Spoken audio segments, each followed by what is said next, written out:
আমাদের রাজ্য সরকার বলেছিল যে আমরা এই নতুন অ্যামেন্ডমেন্ট যেটা কেন্দ্র সরকার করেছে এটা মানব না।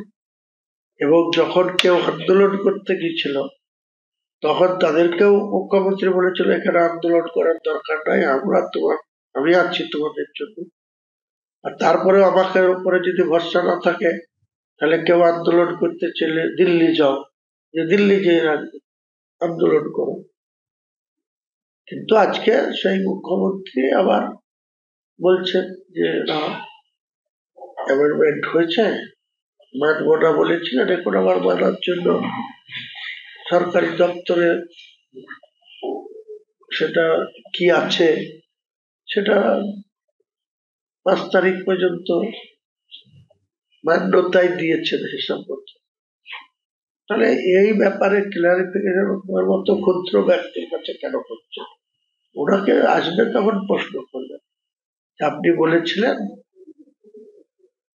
ওয়াকফ আমরা মানছি না, মানবো না, এখন কি এমন ঘটলো যে ওয়াকফ মেনে দিলেন?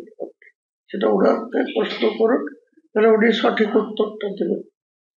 যারা ওয়াকফের সম্পত্তি কেউ নিজেদের কবজায় রেখেছে বা ব্যবহার করে, তাদের সম্পত্তি কেউ ছিনিয়ে নিতে চাইলে বা কেড়ে নিতে চাইলে তারা সহজে এটা ছাড়তে চাইবে না বা ছাড়বে না, এটা মুদ্রা কথা।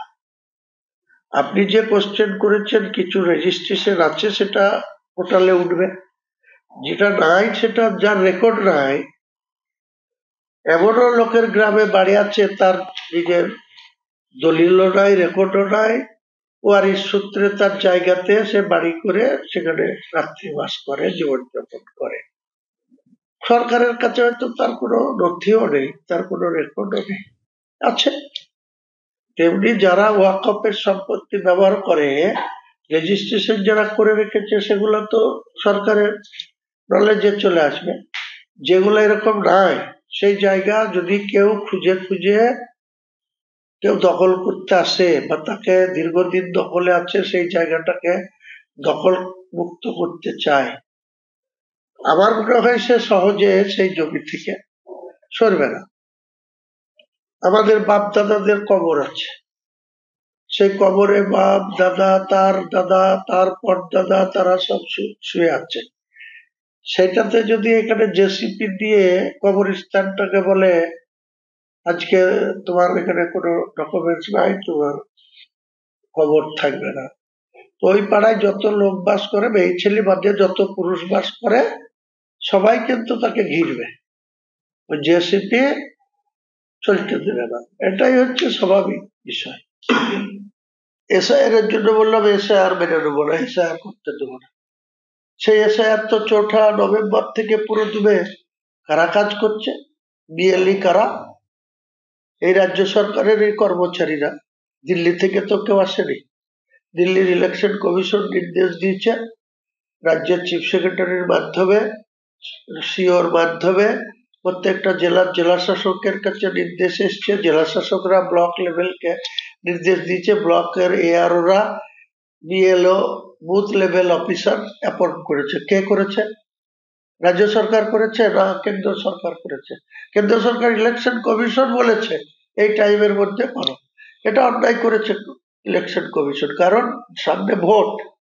মিনিমাম এসআইআর করতে গেলে 1 বছর টাইম দিয়ে করলে সুস্থভাবে কর্মচারীরা যারা কাজ যুক্ত তারা ঠিক করে করতে পারতেন। 3 মাস সময় দিয়েছে, এসআর সবারই উপরে আছে, কিন্তু হচ্ছে তো 4ঠা নভেম্বর থেকেই তো শুরু হয়েছে কাজ। তো অনেক বিএলআরও বলছে যে আমরা 90% 95% ডাউনলোড করে ফেলেছি, কাজ তো হচ্ছে। আর বিজেপির নেতারা বলছিল 1 কোটি বাদ যাবে, 1.5 কোটি বাদ যাবে, দিয়ে একবারে সরকার হুড়মুড়ি খেয়ে পড়ে যাবে, এই ভোটে সরকার টিকে আছে।